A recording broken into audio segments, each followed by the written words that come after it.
Hola, es un placer tenerte aquí. Antes de comenzar, suscríbete al canal y dale like al vídeo. Me llamo Marta Requena, tengo 36 años y llevo 3 casada con Daniel, un hombre que, a primera vista, parecía el equilibrio entre serenidad y firmeza. Nos conocimos en una exposición de arte en Segovia, y desde entonces, su forma pausada de hablar y esa mirada segura me dieron la sensación de estar frente a alguien estable, alguien que no se deja llevar por los impulsos. Durante los primeros meses de matrimonio, pensé que había encontrado lo que tantas veces había creído imposible, una vida tranquila, sin sobresaltos. Pero con el tiempo, comencé a notar una distancia invisible entre nosotros, un silencio demasiado cargado para ser normal. A veces, lo encontraba en el jardín, mirando la casa con una expresión que no sabría describir, como si hablara con algo o con alguien que ya no estaba. Vivimos en una vieja casa en las afueras de Segovia, una construcción de piedra con tejado inclinado y vigas de madera que crujen con el viento. Desde el primer día, sentí que aquel lugar tenía una presencia propia, algo que observaba en silencio desde las sombras del pasillo. Daniel siempre decía que allí se respiraba historia, pero para mí era más bien un aire denso, cargado de recuerdos que no eran míos. Las noches eran frías, y los ruidos del desván parecían conversaciones lejanas que se apagaban cuando yo encendía la luz. Aún así, intentaba convencerme de que era solo mi imaginación. Daniel heredó la vivienda tras la muerte de su padre, un hombre del que hablaba poco y siempre con tono tenso. Decía que esa casa era parte de su sangre, como si cada ladrillo llevara su apellido grabado. No permitía que nadie cambiara nada sin su aprobación, ni siquiera un cuadro. Cuando le propuse pintar las paredes o modernizar la cocina, se mostró reacio, casi ofendido, insistiendo en que las cosas debían permanecer como estaban. Aquella obsesión por conservarlo todo empezó a inquietarme. Con el tiempo, supe que antes de mí había vivido allí con su primera esposa, Clara, una mujer de la que apenas hablaba. Según Daniel, murió en un accidente doméstico hace más de 10 años, al caer por las escaleras del sótano. Me lo contó una noche, sin mirarme a los ojos, mientras servía vino con manos ligeramente temblorosas. Dijo que fue una tragedia, pero su tono carecía de dolor, como si relatara algo ajeno. Desde entonces, cada vez que bajaba al sótano, sentía un escalofrío inexplicable. En el pueblo, algunos vecinos comentaban en voz baja que lo de Clara nunca les cuadró del todo. Decían que aquella noche hubo gritos y que alguien vio luces encendidas hasta el amanecer. Nadie se atrevió a hablar oficialmente, porque Daniel provenía de una familia respetada, dueña de tierras y negocios. Cuando una anciana del barrio insinuó algo, él la denunció por difamación y consiguió silenciarla. A partir de entonces, cada vez que salía al mercado, notaba las miradas curiosas clavadas en mi espalda. La casa, tan vieja como los secretos que escondía, empezó a mostrar su desgaste. Las tuberías del baño goteaban, el agua salía marrón y el olor era insoportable. Daniel decía que no era urgente, que lo arreglaría más adelante, pero ese más adelante nunca llegaba. Me cansé de esperar y empecé a sentirme prisionera en un lugar que parecía deteriorarse junto conmigo. Fue entonces cuando decidí tomar la iniciativa y hacer algo por mi cuenta. Como Daniel odiaba que lo interrumpieran en el trabajo y podía enfadarse por cualquier cosa, preferí no decirle nada. Esa mañana, al notar que el baño estaba completamente atascado, busqué el número de un fontanero local. Llamé a Luis, un hombre que me habían recomendado por su profesionalidad. Le expliqué la situación y aceptó venir ese mismo día con su ayudante. Sentí alivio, pensando que por fin resolvería un problema sencillo, sin imaginar lo que estaba a punto de descubrir. Luis llegó puntual, con mono azul, guantes y una serenidad que inspiraba confianza. Su ayudante, un chico joven, lo seguía cargando las herramientas. Les mostré el baño, pedí disculpas por el estado de las tuberías y les dejé espacio para trabajar. Mientras ellos comenzaban a picar las baldosas, preparé café en la cocina, agradecida por escuchar, al fin, sonidos de reparación. No podía sospechar que cada golpe los acercaba más a un secreto que había permanecido enterrado durante años. Desde la cocina, escuchaba el eco de los martillos contra el suelo y el zumbido metálico de las herramientas. A cada golpe, parecía que la casa respiraba hondo, como si se resistiera a ser abierta. Yo removía el café distraída, intentando ignorar los nervios que siempre me provocaban los sonidos del baño. El perro del vecino empezó a ladrar sin parar, como si intuyera algo. Luego, el ruido cesó de repente, y el silencio me heló la sangre. Apagué el fuego del café y agucé el oído. No se oía nada, ni martillazos ni voces, solo el tic-tac del reloj de pared. Me asomé al pasillo, notando que el aire había cambiado, pesado, cargado de un olor que no supe identificar. Caminé despacio hacia el baño, con el corazón acelerado, y antes de llegar, vi cómo Luis salía del cuarto, pálido y con las manos manchadas de polvo. Su expresión me paralizó, no era cansancio, era miedo puro. Cuando lo tuve frente a mí, comprendí que algo iba muy mal. Tenía los labios temblorosos, la respiración entrecortada y una mirada que evitaba la mía. Intentó hablar, pero solo consiguió articular un susurro incomprensible. Su ayudante, detrás de él, parecía aún más asustado, mirando el interior del baño con los ojos muy abiertos. Sentí un escalofrío recorrerme la espalda antes de escuchar sus palabras: «Señora, no entre ahí». Luis se acercó despacio, todavía con la mirada perdida, y me susurró en voz baja: «Recoja sus cosas y márchese de inmediato. No diga nada a su marido». Su tono era tan firme que no pude tomarlo como una exageración. Intenté preguntarle qué pasaba, pero su respiración entrecortada y la tensión en sus hombros me detuvieron. Era evidente que había visto algo que lo había dejado sin aliento. En ese instante, el aire del pasillo se volvió irrespirable. Mi primera reacción fue pensar en una fuga de gas, o quizá en algo tóxico. Miré a mi alrededor buscando señales, pero no había humo ni olor a quemado, solo el silencio y el nerviosismo de los dos hombres. «¿Qué ocurre?», insistí con un hilo de voz. Luis tragó saliva, evitó mirarme y señaló hacia el suelo roto. «No es seguro que usted esté aquí», murmuró, antes de apartarse un paso, como si no quisiera volver a mirar lo que había visto. Cuando logré que me mirara, su rostro estaba gris. «Hay algo envuelto entre las tuberías viejas», dijo, y se quedó en silencio, como si temiera que nombrarlo diera más fuerza a lo que había allí dentro. Me asomé con cuidado, aunque una parte de mí deseaba no hacerlo. El ayudante se persignó en voz baja y salió del baño sin decir palabra. Mi corazón golpeaba con tanta fuerza que apenas podía escuchar mis propios pensamientos.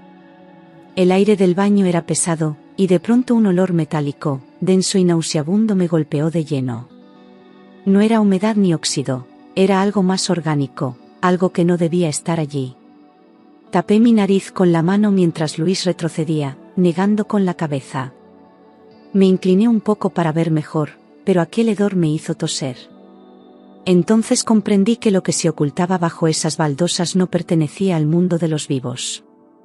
Entre los tubos oxidados se distinguía un bulto envuelto en plástico amarillento, cubierto de restos antiguos y polvo húmedo.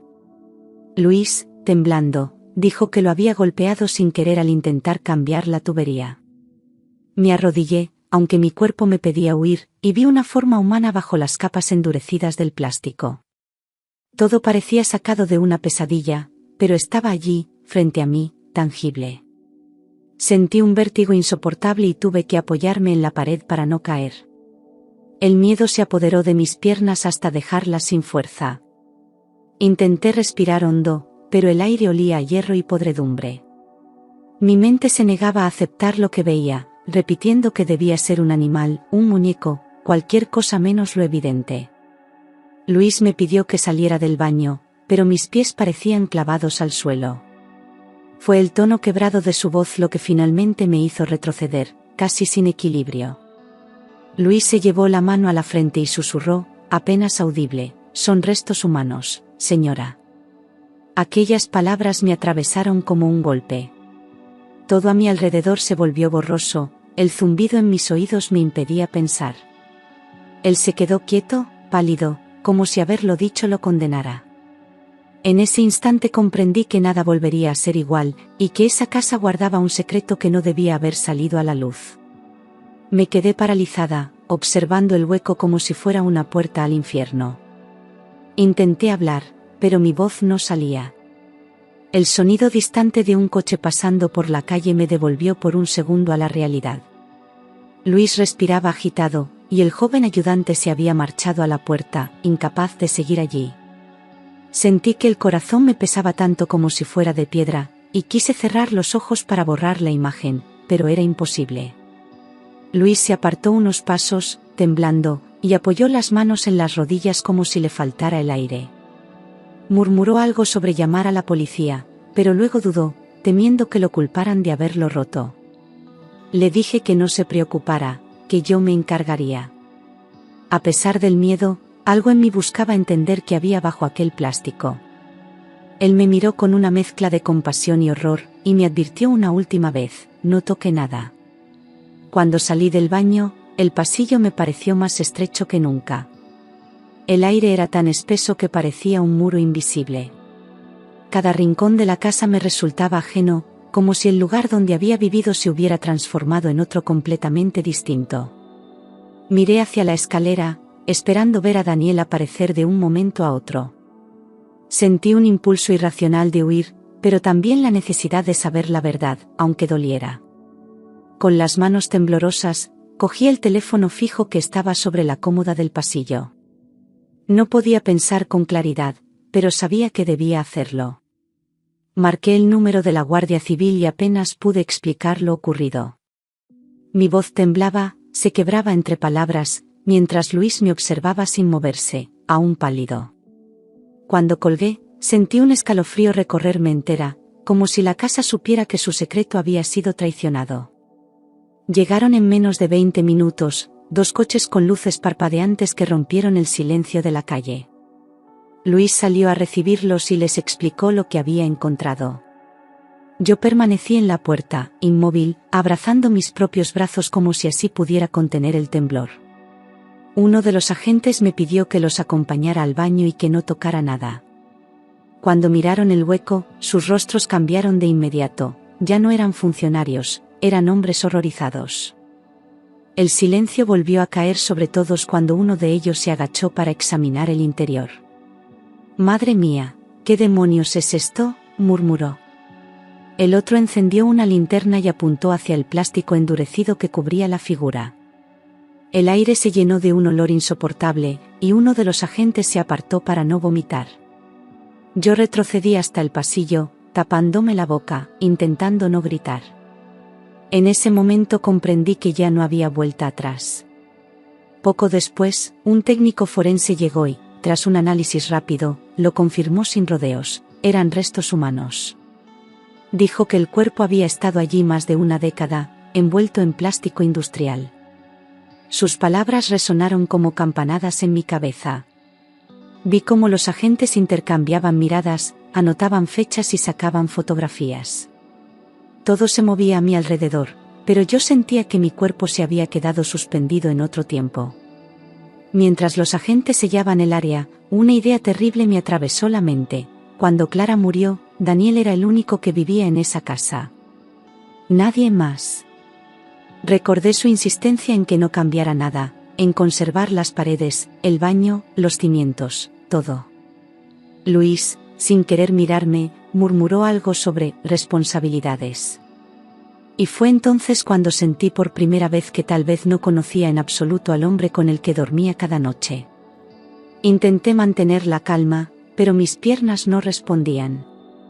Un agente me ofreció agua, otro me pidió que esperara fuera. Cada minuto era una eternidad, con los sonidos del baño, los pasos, las cámaras, los murmullos, resonando como ecos lejanos. Pensaba en Daniel, en su serenidad calculada, en sus silencios. Por primera vez, la idea de verlo regresar me provocó auténtico terror. Tenía la sensación de que algo más estaba a punto de suceder. Y entonces lo escuché, el sonido inconfundible del motor de su coche aparcando frente a la casa. Me quedé helada. Uno de los agentes levantó la cabeza y miró por la ventana. Sentí como mi respiración se aceleraba y el corazón me golpeaba el pecho. Daniel salió del coche como siempre, con su chaqueta elegante y su paso firme, sin sospechar nada. En cuestión de segundos, el mundo que había construido iba a derrumbarse sobre él. Entró sonriendo, saludando con la naturalidad de quien no teme nada. Pero en cuanto vio los uniformes, su rostro cambió por completo. Su sonrisa se apagó, sus cejas se fruncieron y dio un paso atrás. «¿Qué pasa aquí?», preguntó en voz baja, intentando mantener la compostura. El silencio que siguió fue más elocuente que cualquier respuesta. Aquel hombre seguro de sí mismo comenzó a perder el control, y yo lo vi temblar por primera vez. Uno de los agentes se adelantó y le pidió que se identificara. Daniel lo hizo, tratando de sonar calmado, aunque su voz tenía un temblor imperceptible. «Estamos realizando una investigación», dijo el sargento, «será mejor que no toque nada». Él me miró buscando complicidad, pero solo encontró mi silencio. Vi cómo sus ojos se nublaban, cómo la máscara de confianza se resquebrajaba. En ese instante supe que tenía miedo, y no del hallazgo, sino de lo que vendría. No dije nada. No podía. Sentía que cualquier palabra podía desatar una tormenta. Daniel intentó acercarse, pero un agente se interpuso entre nosotros. Le observé, y en su mirada reconocí algo que me heló. No era sorpresa, era pánico. Bajé la vista para no derrumbarme y apreté los puños con fuerza. Por fin entendí que toda aquella casa, cada rincón, cada grieta, había estado contándome una historia que yo me negaba a escuchar. «Señor Requena, acompáñenos, por favor», ordenó el sargento con voz firme. Daniel intentó sonreír, fingiendo calma, pero el sudor en su frente lo delataba. Preguntó si era una broma o algún error, pero nadie respondió. 2 agentes entraron al baño con guantes y cámaras, mientras otro se quedó junto a él. Yo observaba la escena con una mezcla de miedo y alivio, consciente de que todo estaba cambiando para siempre. Luis bajó la mirada, evitando cruzar palabra con Daniel. El ambiente era tan denso que apenas se podía respirar. Uno de los agentes susurró algo sobre ampliar la búsqueda, y Daniel, nervioso, empezó a negar con la cabeza. Se notaba su esfuerzo por mantener la compostura, pero sus manos no dejaban de moverse. Cada segundo pesaba como una eternidad, y la casa entera parecía escuchar en silencio. Los forenses comenzaron a retirar más baldosas y, tras unos minutos, hallaron otros 3 bultos del mismo tamaño. Nadie dijo nada. Solo se escuchó el sonido seco de los guantes al rozar el plástico. Un agente maldijo en voz baja y pidió refuerzos.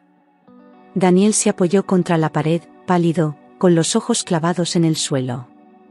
Su respiración era tan agitada que podía oírse desde el pasillo. El joven ayudante del fontanero no soportó la visión y salió corriendo hacia el jardín, donde vomitó. Uno de los agentes lo siguió para calmarlo, pero todos estaban conmocionados. Lo que había bajo el suelo era demasiado para cualquiera. Luis se quedó inmóvil, con las manos en los bolsillos, como si temiera ser culpado de haber descubierto la verdad. Yo apenas podía mantenerme en pie, mis rodillas temblaban sin control. El jefe forense habló con voz grave, casi susurrando, los restos tenían entre 15 y 20 años. La coincidencia temporal con la muerte de Clara era evidente. El silencio de los agentes lo confirmó sin necesidad de palabras. Daniel tragó saliva, intentando parecer sereno, pero su rostro estaba desencajado. Yo sentí un nudo en el estómago, consciente de que todo apuntaba hacia él. Daniel insistió en que no sabía nada, que quizás Clara había hecho reformas antes de morir. Su voz sonaba débil, insegura, como la de alguien que improvisa sobre la marcha. Los agentes lo escucharon sin interrumpirlo, pero tomaban notas con rapidez.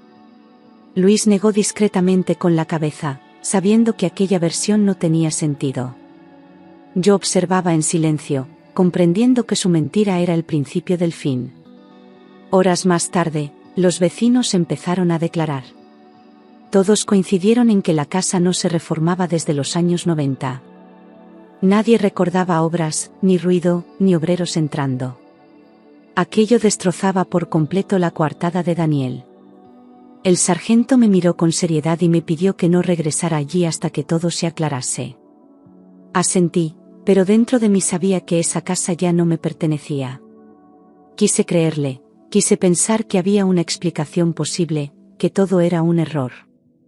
Pero las piezas encajaban demasiado bien, y el rostro de Daniel al llegar lo decía todo. Me atormentaba la idea de haber dormido junto a un hombre capaz de eso. Recordé sus noches de insomnio, sus paseos a oscuras por el pasillo, su obsesión por mantener la casa intacta. La realidad me golpeaba con la fuerza de una verdad que llevaba años escondida. Esa misma noche hice una maleta con lo esencial y conduje hasta Cuéllar, donde vivía mi hermana Ana. No quería quedarme sola ni un minuto más en aquel lugar. Al llegar, me abrazó sin hacer preguntas, solo sintió mi temblor y me preparó una infusión. Intenté dormir, pero el silencio del campo me resultaba tan perturbador como el de mi casa. Cada sombra me recordaba a las baldosas rotas y al plástico amarillento. No pude cerrar los ojos. Cada vez que lo intentaba, volví a ver la escena, los guantes, la linterna, los restos. Escuchaba la voz de Luis repitiendo, son restos humanos, como un eco interminable. A las 3 de la mañana, me levanté y abrí la ventana buscando aire fresco, pero el aire nocturno me devolvió el mismo frío de aquel baño. Comprendí que el miedo no se quedaba en las paredes, sino dentro de mí. A la mañana siguiente, mientras desayunaba en silencio, vi el titular en la televisión, restos humanos hallados en una vivienda familiar de Segovia. Mi corazón se detuvo por un instante. Las imágenes mostraban mi casa, rodeada de coches policiales, con vecinos curiosos tras la cinta amarilla. Sentí vergüenza, miedo y una tristeza profunda. Aquella noticia ya no era solo un caso, era mi vida expuesta ante todo un país. Horas después, el teléfono sonó. Era Daniel. Su voz sonaba tensa, casi cortante. No hables con nadie, dijo. Todo es un malentendido, y si te mantienes al margen, saldremos de esto. Sus palabras parecían más una orden que un consejo. Me quedé en silencio, escuchando cómo respiraba rápido al otro lado de la línea. En ese instante, supe que ya no me veía como su esposa, sino como una amenaza. Colgué sin responder. El miedo me paralizaba, pero también me empujaba a pensar con claridad. Si Daniel había sido capaz de ocultar algo así, no podía saber hasta dónde llegaría para protegerse. Cerré todas las ventanas de la casa de mi hermana y eché las llaves 2 veces. Cada sombra en el pasillo me hacía sobresaltarme. Empecé a entender que el peligro no había terminado, solo había cambiado de forma. Esa misma tarde, 2 agentes vinieron a buscarme para una declaración oficial. Fueron amables, pero sus rostros reflejaban el peso del caso. Me explicaron que necesitaban todos los detalles posibles, desde el momento en que llamé al fontanero hasta la llegada de Daniel. Les ofrecí té, pero nadie lo tocó. En el aire flotaba una tensión que parecía mezclarse con el olor a miedo. Les conté todo con precisión, el ruido de las herramientas, el silencio repentino, el rostro de Luis, el olor nauseabundo. A medida que hablaba, revivía cada instante, y mis manos temblaban sobre la mesa. Uno de los agentes me escuchaba sin interrumpir, tomando notas con gesto grave. Al terminar, me agradecieron la colaboración y me aconsejaron que evitara cualquier contacto con Daniel. Asentí, aunque sabía que él no se rendiría tan fácilmente. Días después, los forenses reabrieron el antiguo informe de la muerte de Clara. Descubrieron irregularidades, faltaban análisis óseos y las fotografías del caso habían desaparecido. Nadie entendía cómo se había cerrado tan rápido aquella investigación. El nuevo examen reveló fracturas incompatibles con una simple caída. Clara no había muerto por accidente. Había sido asesinada. El juez de Segovia ordenó reabrir el expediente y relacionar los restos hallados con la desaparición de otras 2 mujeres del pueblo. Los medios empezaron a hablar de el caso Requena, como si fuera una serie de televisión. Cada día aparecían nuevas hipótesis, algunas tan absurdas que me hacían enfadar. Yo solo quería justicia para Clara, y, en silencio, temía ser la siguiente en esa lista que empezaba a crecer. Desde que se enteró del nuevo examen forense, Daniel cambió por completo. Empezó a comportarse de forma errática, llamando a cualquier hora, exigiendo verme, para aclararlo todo. Su tono oscilaba entre la súplica y la amenaza. A veces lloraba, otras gritaba. Mi hermana insistía en que bloqueara su número, pero algo en mí necesitaba escuchar su miedo, porque en él se escondía la verdad. Desde el hallazgo, no volví a dormir en esa casa. Me instalé definitivamente con mi hermana, que intentaba protegerme de todo, incluso de las noticias. Las noches eran largas, pero al menos podía respirar sin temor a que una sombra se moviera tras la puerta. Empezaba a recuperar algo de calma, aunque la culpa me perseguía. Me sentía responsable de haber descubierto algo que tal vez me costaría la vida. Una noche, pasada la medianoche, mi móvil vibró sobre la mesilla. Era Daniel. Dudé en responder, pero algo dentro de mí lo hizo. Necesito hablar contigo, dijo con voz temblorosa. No todo es como piensas. Sentí un nudo en la garganta. Antes de colgar, añadió algo que me heló la sangre. Solo tú puedes entenderlo, Marta, porque tú también viviste allí. Entonces comprendí que aquella conversación podía cambiarlo todo. Puse el teléfono en altavoz y lo dejé sobre la mesa, delante de mi hermana, que me miraba en silencio. Daniel respiraba con dificultad, su voz sonaba rota, como si cargara con algo insoportable. Fue un accidente, dijo al fin. No debía descubrirlo. Clara quería marcharse, y yo no podía permitirlo. Sentí como el aire me faltaba, pero dejé que siguiera hablando. Cada palabra era una herida, pero también una prueba. Grabé todo, temblando, consciente de que esa grabación era mi única protección. A la mañana siguiente, me presenté en el cuartel de la Guardia Civil con el móvil en la mano. El agente que me atendió escuchó el audio 2 veces sin levantar la mirada. Cuando terminó, me pidió que esperara afuera. A los pocos minutos, salió otro superior y me agradeció la valentía. Supe entonces que aquella conversación pondría fin a todo. Por primera vez en semanas, sentí que el miedo empezaba a perder fuerza. Daniel fue arrestado pocas horas después, en su oficina del centro de Segovia. No ofreció resistencia, pero su rostro estaba desencajado, vacío, como si el alma se le hubiera escapado. La noticia corrió rápido, y la prensa acampó frente a la comisaría. Lo vi por televisión, esposado, con la cabeza gacha, y una mezcla de rabia y tristeza me atravesó. Había amado a un hombre que, sin remordimiento, había destruido vidas. Durante el registro completo de la vivienda, los agentes encontraron un pequeño cofre en el sótano. Dentro había un colgante con las iniciales CR y varios documentos en los que Clara planeaba el divorcio. Aquel descubrimiento dio sentido a todo.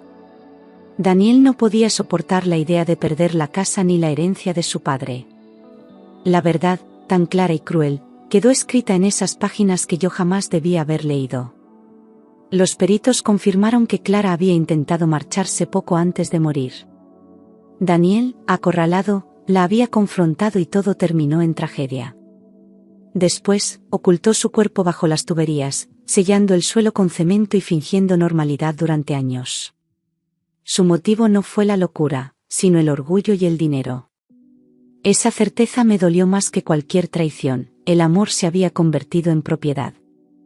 El juicio se celebró en la Audiencia Provincial de Segovia y atrajo a periodistas de todo el país. Yo declaré tras un biombo, para no tener que mirarlo a los ojos.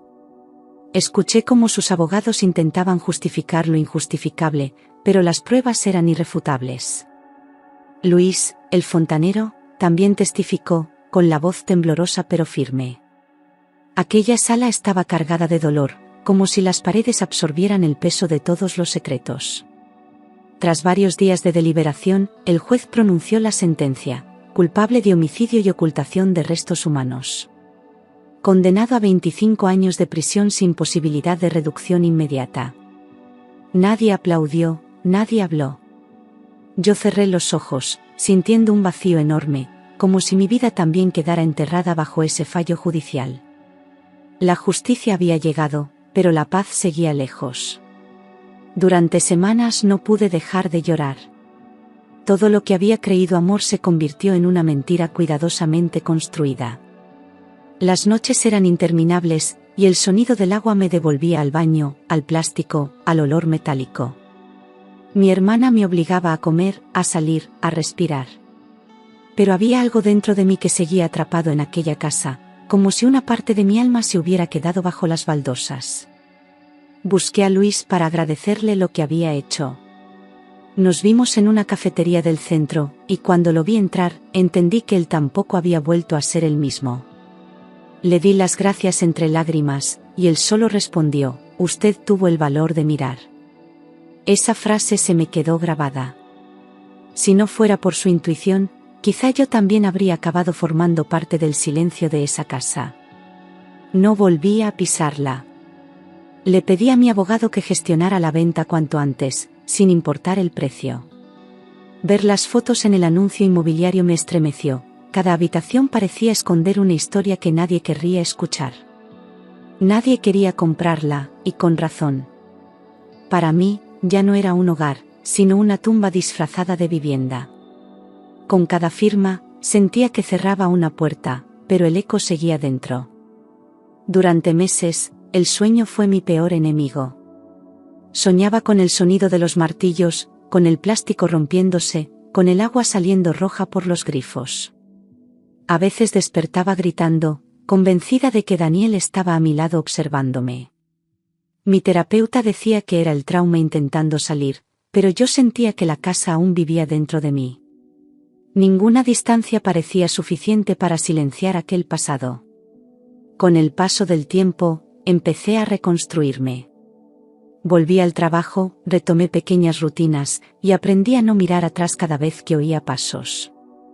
Comprendí que sobrevivir no es olvidar, sino seguir respirando pese a los recuerdos. En cada amanecer encontraba un poco de alivio, una razón para seguir. Y aunque el miedo nunca desapareció del todo, ya no gobernaba mi vida. Un año después, llevé flores al cementerio donde reposaban los restos de Clara. El viento era frío y el cielo, gris, pero me sentí en paz. Coloqué las flores sobre su tumba y susurré: «Ya puedes descansar». Por primera vez, no lloré. Miré al horizonte y pensé en todas las mujeres que habían callado por miedo. Aquella visita no era un adiós, sino un pacto silencioso con la verdad. Hoy, cada vez que abro un grifo, el sonido del agua me devuelve un murmullo que me eriza la piel. A veces creo oír su voz, o el suspiro de la casa que ya no existe. Pero en lugar de miedo, siento gratitud, porque todo salió a la luz, porque la oscuridad perdió su fuerza. La casa fue vendida, los fantasmas se fueron, y yo sigo aquí, viva, recordando que el silencio puede matar, pero la verdad, aunque duela, siempre libera. Con el paso de los meses, aprendí a convivir con la ausencia de todo lo que creía seguro. Ya no me asustaban los ruidos del viento ni las sombras en la pared. Me asustaba más el silencio interior, ese que llega cuando una parte de ti ha muerto y la otra todavía no sabe cómo vivir. Sin embargo, empecé a comprender que el dolor, por profundo que sea, también puede transformarse en impulso. Y fue desde ese vacío donde empecé a reconstruirme. Una tarde, recibí una carta certificada del juzgado. La casa había sido finalmente adjudicada a un comprador anónimo. Al leerlo, sentí alivio y tristeza al mismo tiempo. Aquella vivienda que una vez llamé hogar ya no me pertenecía ni a mí ni a mis miedos. Cerré el sobre, lo guardé en un cajón y respiré hondo. Por primera vez en mucho tiempo, tuve la sensación de haber cerrado un ciclo. Comencé terapia de forma regular. Hablar en voz alta de todo lo ocurrido me costaba más que enfrentarlo. Pero cada sesión me enseñaba que no era culpable de haber amado al hombre equivocado. Aprendí a distinguir entre amor y control, entre cuidado y sometimiento. Y aunque las cicatrices no se borran, aprendí a tocarlas sin temblar. A veces soñaba con Luis, el fontanero, con aquella mirada que lo decía todo sin palabras. Lo busqué una última vez, no para hablar del pasado, sino para agradecerle por haber tenido el coraje de no callar. Nos despedimos con un apretón de manos y un silencio sereno. Su presencia fue la prueba de que, incluso en medio del horror, aún existen personas buenas. Mi hermana Ana fue mi refugio durante todo ese tiempo. Sin ella, quizá me habría rendido. Me recordaba a diario que la justicia puede tardar, pero llega. Me animó a escribir lo que viví, a convertir el miedo en testimonio. Así nació un pequeño cuaderno que guardo aún hoy, con cada detalle, cada olor, cada palabra. No lo escribí para el mundo, sino para mí, para no olvidar. Un día decidí volver a Segovia, no a la casa, sino al río que atraviesa la ciudad. Me senté en un banco, observando el reflejo del agua bajo el puente de San Marcos. El rumor del cauce era distinto al del baño donde empezó todo. Este sonido no daba miedo, sino calma. Comprendí que el agua, incluso cuando pasa por lugares oscuros, siempre sigue su curso. Volví a caminar sin mirar por encima del hombro. Empecé a enseñar arte en una escuela local, retomando la vida que había dejado en pausa. Mis alumnos no sabían nada de mi historia, y yo tampoco necesitaba contársela. En cada clase, mientras les hablaba de luz y de sombras, pensaba en cómo la vida imita al arte. A veces, solo desde la oscuridad se distingue la verdad del color. Los años pasaron, y Daniel se convirtió en un nombre que ya no pronunciaba. Su recuerdo perdió fuerza, como una pintura que el tiempo va borrando poco a poco. Nunca volví a recibir noticias suyas, pero de vez en cuando, algún periodista insistía en revivir el caso. Yo solo respondía con silencio. No quería fama, quería paz. A veces, en noches tranquilas, abro la ventana y dejo que el viento entre. Me gusta pensar que Clara, de alguna manera, también respira a través de ese aire. Que ambas fuimos víctimas del mismo hombre, pero también sobrevivientes de la misma oscuridad. Le debo parte de mi libertad a ella, a su silencio que me habló desde el suelo. Hoy miro hacia atrás sin miedo. La casa ya no existe, pero la verdad sí. Y aunque el pasado siga dejando su sombra, sé que cada paso que doy es un recordatorio de que sobreviví. No a una historia de terror, sino a una de renacimiento. Porque, a veces, la luz no se encuentra, se construye.